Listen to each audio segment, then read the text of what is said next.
Hi, my name is Kelsey from the University of Rhode Island Nutrition Education Program.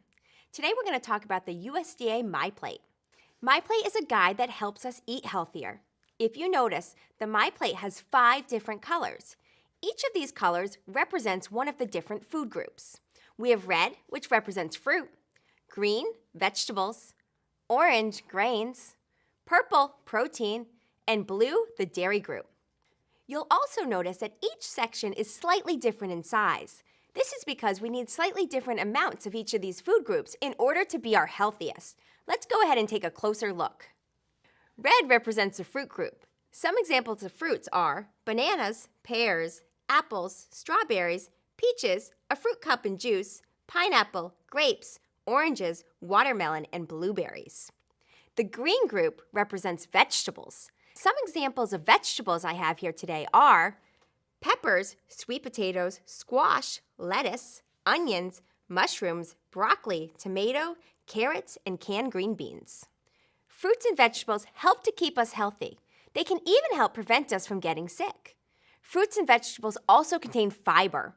Fiber helps keep us full and also helps food move through our stomach to make us go to the bathroom.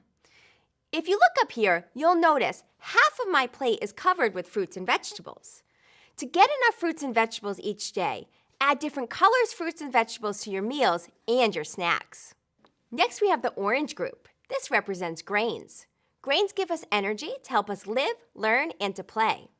Some examples I have today of grains are breads, cereals, oatmeal, rice, crackers, and pasta. We want to try to make half of the grains we eat whole grains. This is because whole grains have fiber, just like fruits and vegetables. Fiber, again, helps keep us full and helps food move through our body to help us go to the bathroom. Some examples of whole grains are whole grain breads, oatmeal, brown rice, and whole grain cereals. Next, we have purple. This represents protein. Protein helps keep our muscles strong and helps us build strong muscles. Examples of protein are chicken, beef, deli meat, nuts and seeds, eggs, fish like canned tuna, beans, and peanut butter. Our last group is the blue group. This represents dairy. Examples of dairy are milk, cheese, and yogurt. It's important to eat dairy to help keep your bones and teeth strong. It's very important that when you're young, you eat enough food from the dairy group in order to build strong bones. So now if you look up here, you know all 5 food groups, but how much do you need? At breakfast, you want to try to get at least 3 of the 5 food groups. At lunch, you want to try to eat as many of the food groups as you can. This is the same for dinner. Let's go ahead and look at a breakfast and see how we can get at least 3 of the 5 food groups. Up here, I have a whole grain cereal. This is an example of something you might have for breakfast. This is one food group, the grain group. Let's go ahead and see how we can add to this breakfast to get at least 3. First, I could add some low-fat milk to this cereal. This would give me 2 food groups, dairy and grain. I could then go ahead and add maybe some fruit on top, some strawberries, maybe even some blueberries. This would give me 3 food groups. I have fruit, grain, and dairy. Now let's go ahead and look at an example of a lunch. Remember, for lunch and dinner, you want to try to eat as many of the 5 food groups as you can. Let's say for lunch you had a sandwich. You had your grain, bread. Let's say you had some deli turkey. This would be an example from the protein group. This would be 2 food groups. If you went ahead and added some lettuce, this would be an example of a vegetable. Now we have 3 food groups. Maybe you added something like some fruit on the side. Now you have 4 food groups. Throw in that glass of milk, and now you have all 5 food groups in your lunch. Let's go ahead and look at some examples of healthy snacks. Maybe for snack you had something like cheese. This would be from the dairy group. You could add something like maybe grapes from the fruit group.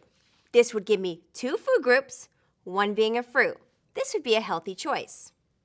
Let's go ahead and look at another example of a snack. Maybe I had something like whole grain crackers. These are from the grain group. I could go ahead and add maybe a vegetable this time, maybe some baby carrots. This would give me 2 food groups and 1 would be a vegetable. This is another example of a healthy snack choice. Let's go ahead and review the 5 most important things that we talked about today. 1. We want to try to make sure that we cover half of our plate with fruits and vegetables. We also want to try to make sure we eat all different colors fruits and vegetables. 2. We want to make sure that half of the grains we eat are whole grains. This is because whole grains have fiber. This fiber keeps us full, helps keep food running through our body, and helps us go to the bathroom. Examples of whole grains are whole grain breads, oatmeal, brown rice, and whole grain cereals. 3. We want to make sure we choose low-fat sources of dairy and protein. Examples would be low-fat milk and grilled chicken. 4. We know that to be healthy, we should eat foods from all 5 food groups. Try your best to eat as many as you can at all your meals. Research shows that a lot of children don't get enough from the fruit and vegetable group. Try to have these at all your meals. And 5. When it comes to snack time, you want to try to get at least 2 of the 5 food groups. You want to make sure at snacks at least one of the food groups you're eating is either a fruit or a vegetable. This is Kelsey from the University of Rhode Island Nutrition Education Program. Thank you so much for watching. I hope you learned something new today and you enjoyed this video.